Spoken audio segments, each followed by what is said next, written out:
What if I told you that sleep paralysis isn't just a glitch in your brain, but a doorway? A portal between the waking world and the unseen dimensions, a liminal space where the veil grows thin and ancient entities await in silence.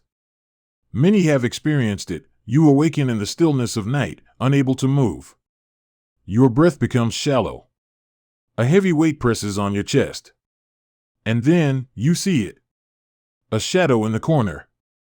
A figure beside your bed. A presence so intense, so unshakable, it feels like it has always known you. Some call them demons. Others, interdimensional watchers. In folklore, they were incubi, night hags, jinn, or spirit visitors. But one truth echoes across cultures and centuries: these encounters are not random. The paralysis isn't a failure of your nervous system. It's an ancient trigger, a pause between realms. A moment where you, the soul, are awake, but your body is still tethered to the dreamscape. And in that split second of vulnerability, they arrive. But who, or what, are they? Why do they appear only when your body is frozen, your voice silenced, and your awareness heightened? Are they figments of the subconscious, or something far older than the human mind can fathom?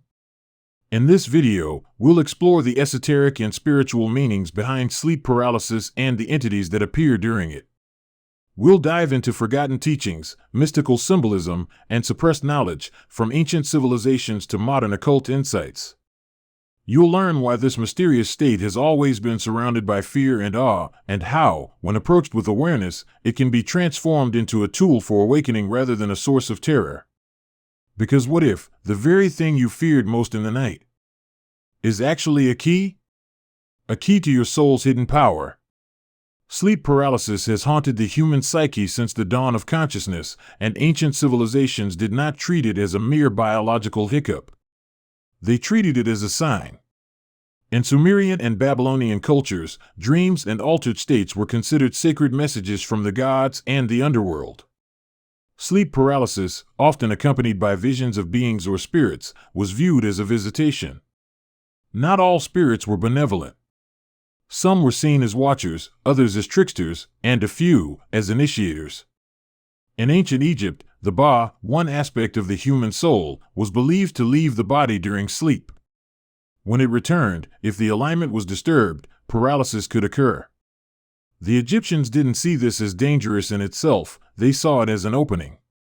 A potential for the soul to glimpse what lies beyond the veil. Temples even trained initiates to enter such states willingly, inducing controlled paralysis to explore hidden realms.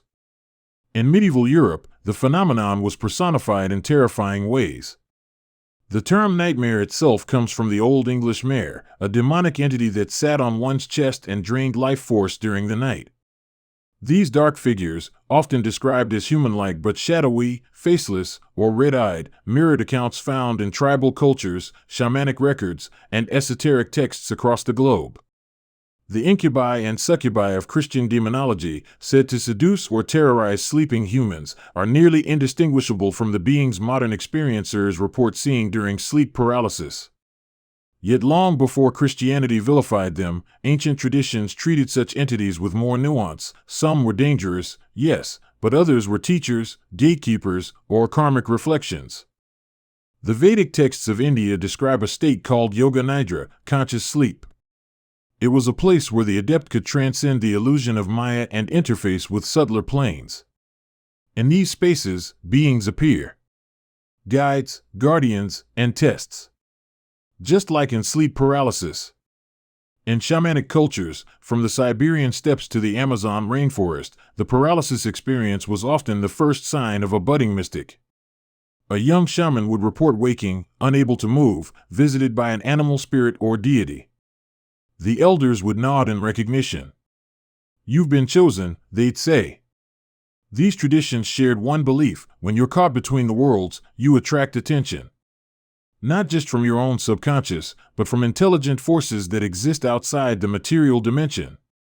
Modern science explains sleep paralysis as a REM state anomaly. Your brain wakes up while your body remains immobilized, and dreams may bleed into waking perception.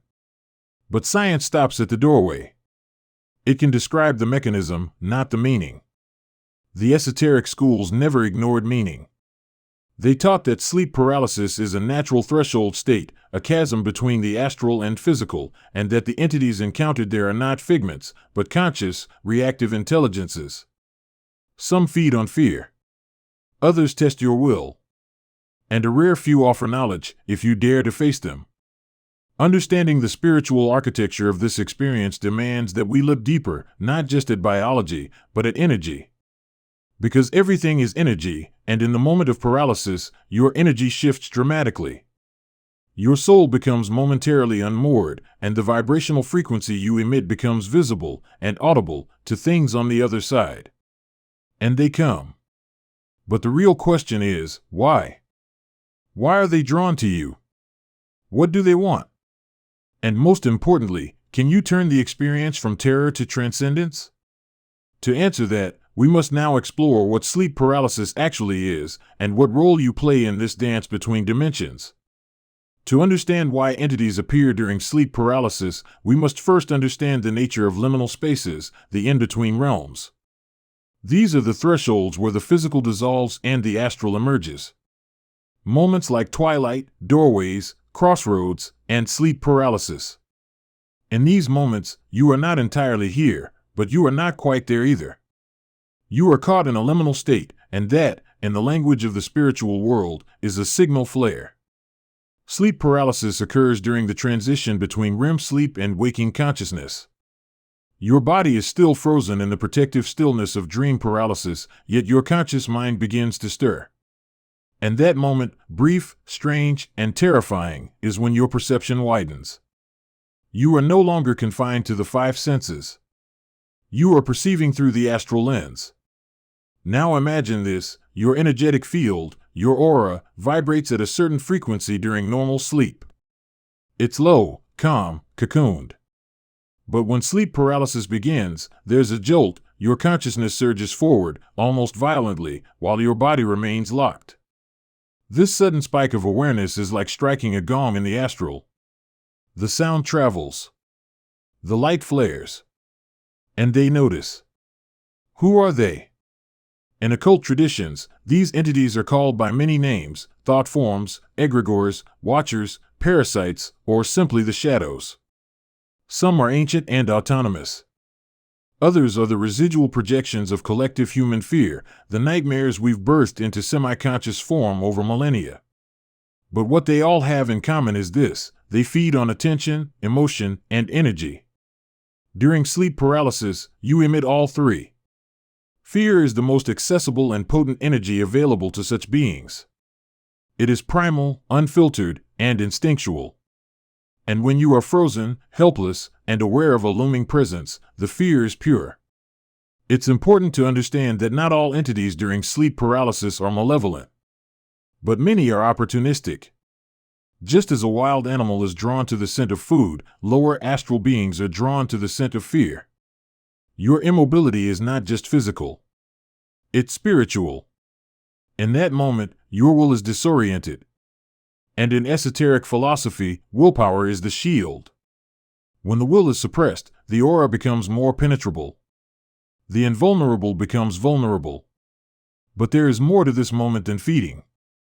Some traditions believe that these entities appear because they are mirrors, not random intrusions, but personalized manifestations of your deepest unresolved energies. Think of them as energetic X-rays. They are the visible echo of your fears, suppressed traumas, or subconscious shadows. They wear the mask that frightens you most, because that is the part of you that you have refused to face. And in that frozen moment, the universe gives you no escape. You must look at the fear. You must sit with the darkness. And in doing so, a door can open. A very old door. This is why ancient mystics were trained to confront the shadows with awareness. They believed that those who could hold their ground, who could gaze at the entity without fear, could extract knowledge, power, and liberation from the encounter. Because the presence is not always a predator. Sometimes, it is a guardian. A gatekeeper to deeper knowledge. One that demands you first prove your courage by facing your own darkness. Sleep paralysis is not an error of the body. It is an initiation of the soul. Let us go deeper. If sleep paralysis is a form of initiation, a sacred confrontation, then we must ask, what is its purpose? Why would the soul or the universe allow such a terrifying experience? To answer this, we must revisit an ancient principle from Hermeticism: as within, so without. In the hidden dimensions, your inner world becomes your outer reality. Thoughts become landscapes. Emotions shape entities. Fear builds walls. Courage opens gates. During sleep paralysis, you enter a state where the architecture of your mind and spirit is projected outward into a semi-astral field. This is why so many people, regardless of culture or age, report seeing the same kinds of beings: the shadowy figure in the doorway, the weight on the chest, the watcher by the bed. It is not coincidence. You are stepping into a shared psychic layer of reality, a domain populated by the collective subconscious and by energetic entities that exist at lower vibrational frequencies. These beings don't just observe, they respond. And most importantly, they reflect. A shadow figure might represent your trauma. A faceless intruder may symbolize your resistance to vulnerability. A demonic voice could be the echo of self-hatred, judgment, or ancestral pain passed through generations.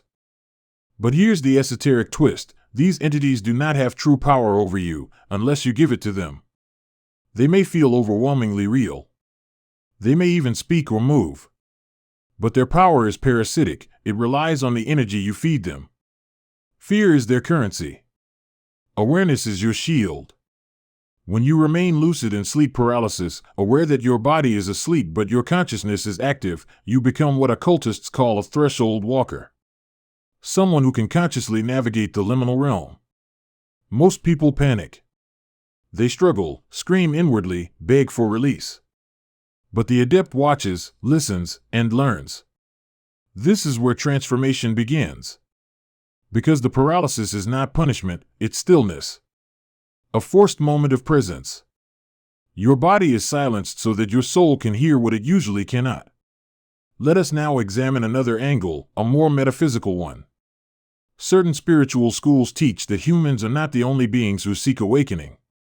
Some lower dimensional entities are trapped, bound to frequencies of fear, guilt, or illusion. They cannot ascend on their own. But by coming into contact with a human soul, particularly one that is awake and aware, they may receive clarity or be transmuted by your light. In other words, you are not always the victim in these encounters. Sometimes, you are the medicine. Your awareness has the power to reveal the truth of these beings, stripping away their frightening form and revealing the pain, confusion, or energetic distortion beneath. In this sense, confronting an entity in sleep paralysis can be an act of spiritual alchemy, transforming shadow into light. But it takes courage, stillness, and the refusal to surrender your mind. There are stories, many kept out of mainstream discourse, of mystics, monks, and shamans who deliberately induced sleep paralysis to face these beings. Through breath control, dream yoga, or visualization, they would enter the frozen state and call the shadow forward. Why? To test themselves. To reclaim fragments of their soul. To retrieve wisdom lost in the unconscious. Because here's the secret: the entity is not always other. Sometimes, it is you. A past life. A repressed memory. A part of your psyche that you've exiled. And by facing it, you collapse the illusion of separation. This is why many who endure sleep paralysis without panic begin to experience lucid dreaming, astral projection, or spontaneous spiritual insights afterward. They passed the trial. They stood their ground. And the gate opened. So the question becomes, what can you do when sleep paralysis finds you? Are you a prisoner of the moment, or a prepared traveler crossing the threshold? Let us begin with a powerful truth: sleep paralysis is not something to fight. It is something to face. When you resist the experience, struggle, panic, or try to force yourself awake, you feed fear into the field. And fear, as we now know, is the nourishment of lower entities. But when you meet the experience with awareness and stillness, the entire dynamic shifts.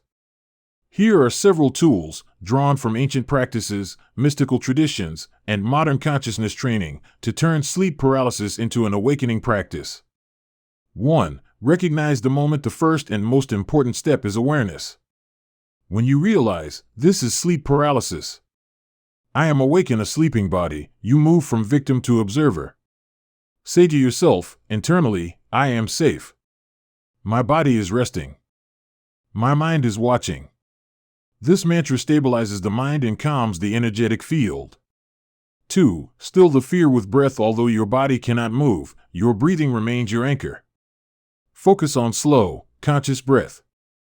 In many traditions, breath is considered the chariot of the soul, the bridge between worlds. Visualize each inhale as drawing in golden light, and each exhale as dissolving fear.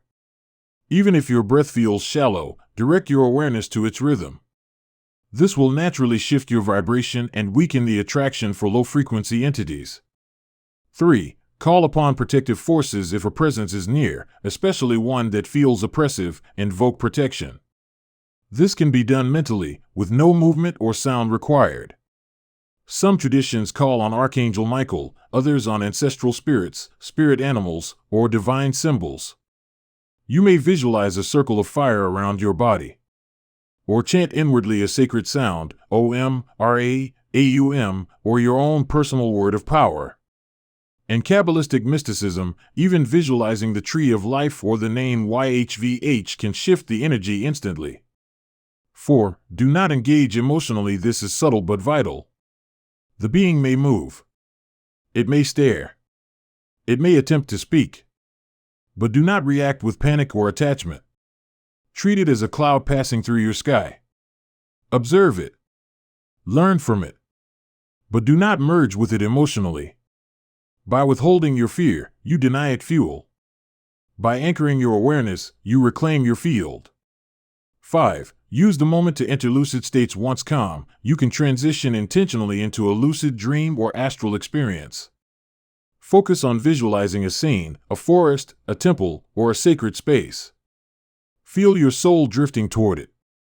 This is how Tibetan dream yogis trained their minds, by imprinting the subtle realms with intention. Many report that once fear is mastered in sleep paralysis, it becomes the launch pad for astral projection. 6. Keep a spiritual journal. After every episode, write everything down. Details. Emotions. Symbols. Words. Patterns will emerge. Certain figures may repeat. This becomes your map, your book of shadows, helping you track progress, decode archetypes, and gain personal insights over time. 7. Strengthen your energy field during the day. Prevention begins before you sleep. Spiritual hygiene is vital. Just as you bathe your body, you must cleanse your energy.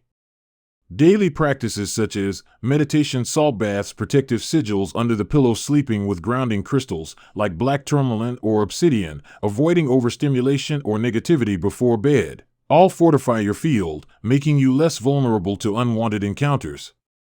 Ultimately, sleep paralysis is not something that happens to you. It is something that happens for you, a test, a mirror, a threshold. With awareness and practice, what once terrified you can become your most profound initiation. So now we return to the question we began with: why do entities appear during sleep paralysis? Not because you are cursed. Not because you are broken. But because you are seen. In that suspended state between worlds, your soul becomes visible to yourself and to others. Entities, reflections, energies, call them what you will, they respond to your vibration. They emerge not just to haunt, but to reveal. Not merely to terrorize, but sometimes to teach. What feels like paralysis is often initiation. What seems like fear is often opportunity. And the darkness that appears in your room? It might be the shadow you were always meant to face.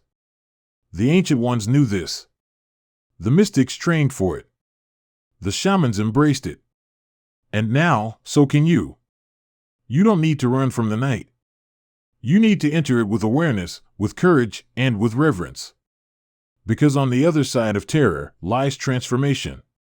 Tonight, if sleep paralysis comes for you, do not panic. Breathe. Watch. Listen. You may just find that the entity in the corner was never the enemy. It was your shadow, waiting to be seen. If this resonated with you, share your experience in the comments. You are not alone in the dark. And remember, the deeper you go within, the clearer you see without. Stay awake, even in your sleep.